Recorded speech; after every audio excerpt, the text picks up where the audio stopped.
Depuis un an, toute la petite bande se soumet à un régime alimentaire, pour le moins drastique. Au déjeuner, le menu est toujours un peu le même. Blanc de poulet, pâtes, galettes de sardines. Ah bah ça a l'air pas mal. Et pour les boissons, il y a tout ce qu'il faut dans leur placard. Ces pots de toutes les couleurs, avec des poudres non barbares. Alors Thomas, on se fait un petit BCA. Parce que là, vu l'entraînement qu'on a fait, ça va être chaud. BCA et une petite créatine, ça va aider à récupérer, ça suffit. Voilà. Tu prendrais une prot après manger? Non, moi je vais prendre une petite prot maintenance. 3 dans chaque.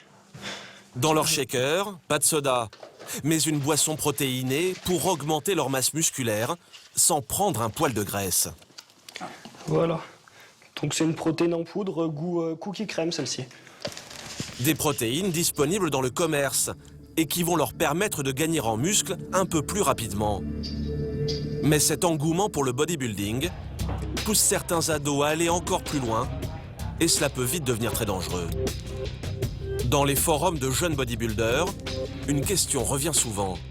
J'ai commencé la muscu il y a 1 an et demi. Je stagne. J'aimerais booster tout ça avec des anabolisants. Comment les prendre et à quelle fréquence? Les stéroïdes anabolisants, des produits dopants interdits à la vente en France. En détenir est passible de 7 ans de prison, mais parfois, la passion est plus forte. À Paris, nous avons rencontré Sylvain. À 28 ans, c'est une montagne de muscles de 100 kilos. Ses premières haltères, il les a soulevées lui aussi dès l'adolescence. J'ai commencé la musculation à l'époque du lycée. Donc on commence à voir effectivement les résultats, on commence à se faire un programme. Les 6 premiers mois, c'est énormément de progression. Et après, on arrive à un stade où on touche un palier.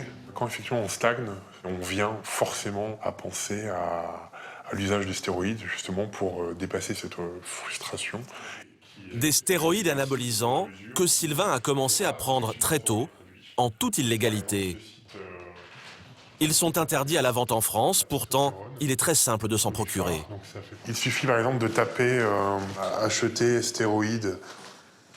Oui, effectivement, on va avoir accès tout de suite à un large nombre de sites internet.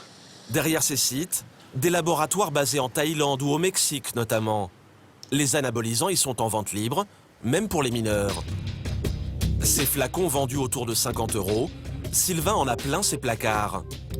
Des substances dangereuses, prescrites à des fins médicales très strictes, mais détournées par certains adeptes du bodybuilding.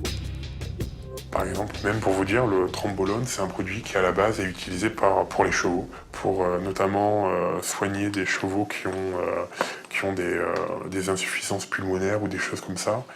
Des stéroïdes anabolisants auxquels Sylvain est devenu accro, malgré les effets secondaires très lourds.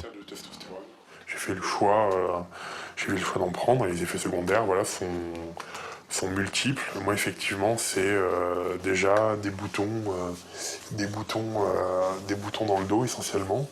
Donc voilà, c'est aussi des problèmes de sommeil. Donc je ne dors pas plus de 4 heures par nuit quand je prends des stéroïdes.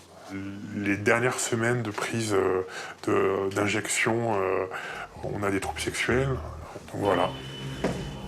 Pousser trop loin la passion du bodybuilding, une dérive qui guette les jeunes adeptes de cette course aux muscles.